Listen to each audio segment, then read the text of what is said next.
Perkenalkan, nama saya Zahwanida Ulhaq.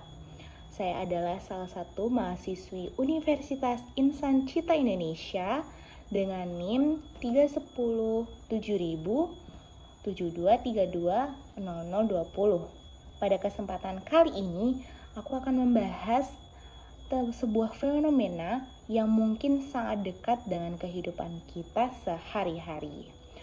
Khususnya buat generasi kita yang sudah hidup di tengah derasnya arus media sosial. Topik yang akan saya bahas berjudul Scroll, Bandingkan, Cemas, Realita FOMO, dan Kesehatan Mental. Oke, pernahkah kalian merasa gelisah saat melihat teman-teman sedang berkumpul tanpa kalian? Atau kalian merasa kurang produktif setelah melihat pencapaian orang lain yang dipamerkan di media sosial? Kalau iya, kemungkinan besar kalian pernah mengalami yang disebut dengan FOMO atau Fear of Missing Out. Fenomena ini terlihat sederhana loh, hanya sekedar kayak perasaan takut akan tertinggal. Tapi jika dibiarkan terus-menerus, FOMO dapat berdampak yang serius terhadap kesehatan mental seseorang. Nah, di podcast ini kita akan membahas apa itu FOMO, bagaimana media sosial memperkuat dampaknya terhadap kesehatan mental kita, khususnya bagi mahasiswa, serta bagaimana cara mengatasinya.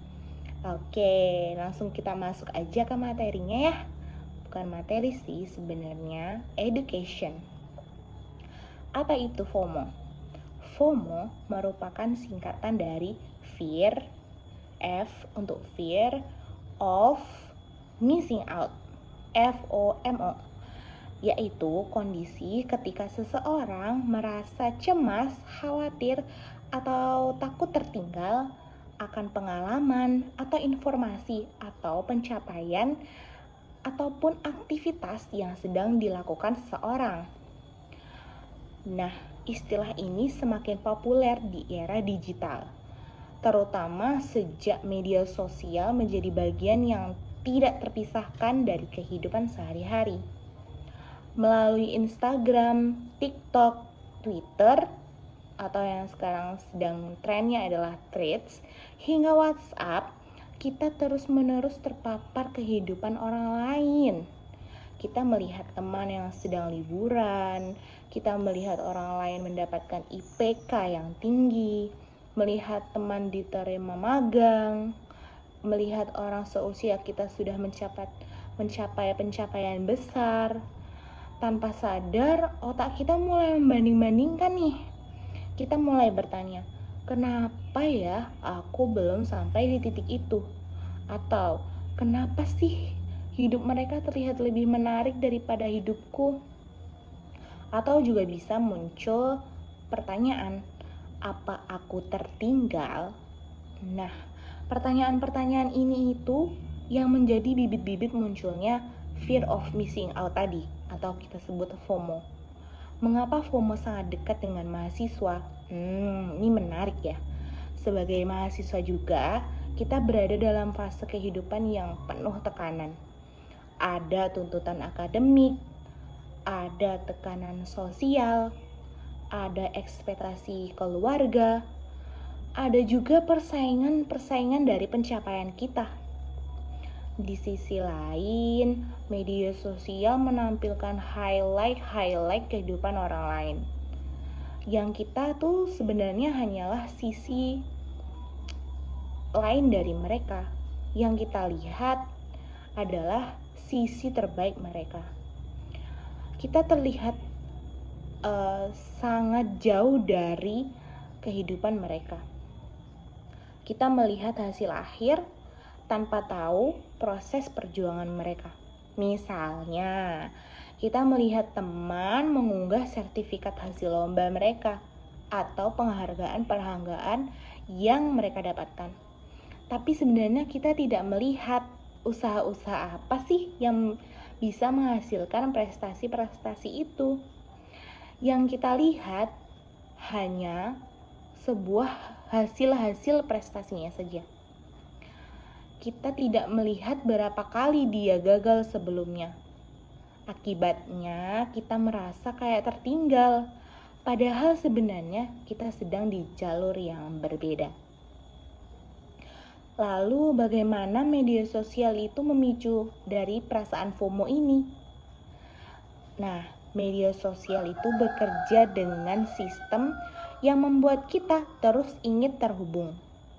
Notification, story, reels, postingan terbaru, semuanya dirancang agar kita mengecek.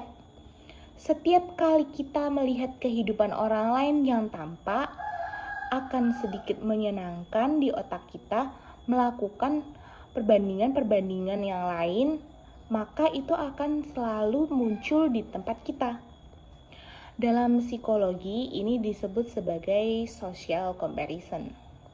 Perbandingan sosial sebenarnya wajar, namun ketika terlalu sering dilakukan, terutama secara upward comparison atau membandingkan diri dengan orang yang dianggap lebih baik, ini bisa memicu kecemasan. Kita mulai merasa hidup kita itu kurang menarik, kurang produktif, dan kurang berhasil. Padahal yang kita lihat itu belum tentu realitas sepenuhnya. Media sosial adalah ruang kurasi. Orang biasanya menampilkan hal terbaik dalam hidup mereka.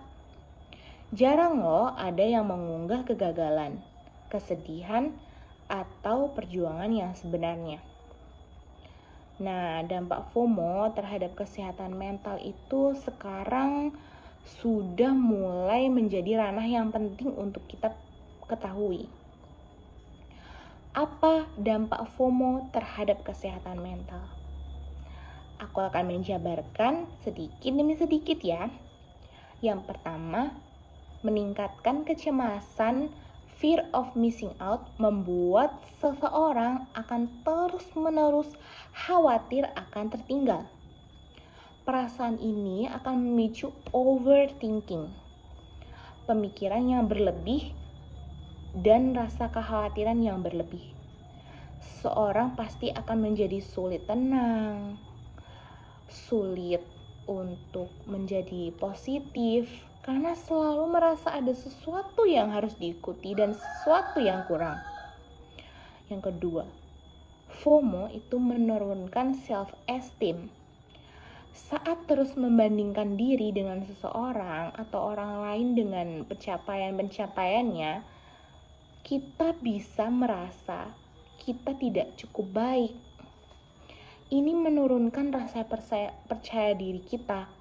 Lama-kelamaan akan muncul perasaan yang tidak berharga. Kita akan merasa diri kita ini kurang. Kita akan merasa diri kita tidak ada nilainya. Kemudian yang ketiga, FOMO memicu stres emosional, menciptakan tekanan-tekanan pada internal diri sehingga ada dorongan untuk selalu update, selalu ikut tren, selalu terlihat aktif. Tekanan ini sangat melelahkan secara psikologis. Yang keempat, gangguan kualitas tidur. Banyak orang terus scrolling sehingga larut malam, tidak mengenal waktu karena takut ketinggalan informasi. Kurangnya tidur berdampak langsung pada kestabilan emosi kita. Kemudian yang kelima, ketergantungan digital. FOMO bisa membuat seseorang sulit lepas dari gadget. Ada kebutuhan terus-menerus untuk memeriksa sosial media. Ini dapat berkembang menjadi kebiasaan yang kompulsif loh. Kita akan membandingkan dengan contoh nyata dalam kehidupan mahasiswa ya. Nah, kita contoh sederhananya adalah ada seseorang mahasiswa yang sedang fokus menyelesaikan tugas akhir saat semester ini.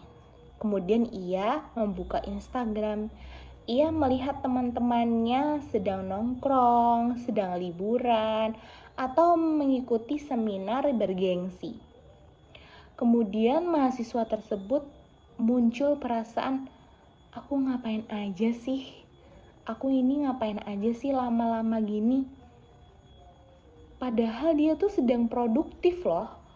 Dia sedang membuat skripsi. Namun karena membandingkan diri dengan pencapaian orang lain, ia merasa seperti tertinggal. Perasaan ini jika berulang dapat menimbulkan tekanan psikologis. Analisa dari psikologi dari kejadian fear of missing out berkaitan dengan kebutuhan dasar manusia untuk merasa terhubung dan diterima. Ketika seseorang merasa tidak menjadi bagian dari suatu pengalaman sosial, ia bisa mengalami kecemasan sosial. Teori self-determination menjelaskan bahwa manusia memiliki kebutuhan akan keterhubungan. Jika kebutuhan itu terganggu, akan muncul distres psikologi. Nah, FOMO ini berkaitan dengan rendahnya regulasi emosi. Seseorang sulit menerima bahwa tidak semua hal harus diikuti. Ada kecenderungan untuk terus mengejar validasi eksternal. Padahal kesehatan mental yang baik itu justru ditandai oleh kemampuan menerima diri dan mengelola emosi secara sehat. Nah, bagaimana caranya untuk mengatasi FOMO? Bagaimana ya? Oke, jadi untuk mengatasi dari FOMO, kita bisa membatasi penggunaan media sosial. Itu adalah standar paling dasar. Kita bisa membuat jadwal khusus, tidak perlu mengecek sosial media setiap hari, dan menyadari bahwa di media sosial bukan semuanya realitas yang utuh. Apa yang terlihat di layar hanyalah sebagian kecil dari kehidupan seseorang. Fokus pada proses, pada diri sendiri. Setiap orang punya timeline atau garis kejarnya sendiri. Tidak perlu membandingkan perjalanan hidup orang lain. Latihan untuk meningkatkan rasa syukur. Fokus dengan apa yang sudah dimiliki, bukan pada apa yang belum dicapai.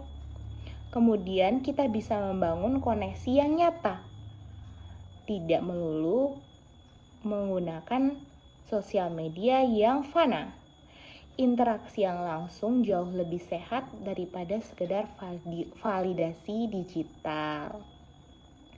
Nah, kemudian sebagai penutup nih, FOMO adalah fenomena nyata yang banyak dialami di era digital. Meskipun terlihat sederhana, dampak terhadap kesehatan mentalnya itu sungguh nyata. Dan dampak tersebut tidak bisa kita anggap remeh. Kita hidup di zaman ketika scrolling bisa memicu kecemasan. Ketika melihat pencapaian orang, kita bisa membuat diri kita meragukan diri kita sendiri. Namun, penting untuk kita ingat bahwa hidup bukan perlombaan. Setiap orang memiliki timeline, memiliki ritme dan prosesnya masing-masing. Jika hari ini kalian merasa tertinggal, bukan berarti kalian gagal. Bisa jadi kalian hanya sedang bertumbuh dengan cara yang berbeda. Terima kasih sudah mendengarkan podcast saya hari ini. Saya Zahwanida Ulhaq menyampaikan sampai jumpa di pembahasan lainnya. Dadah, terima kasih.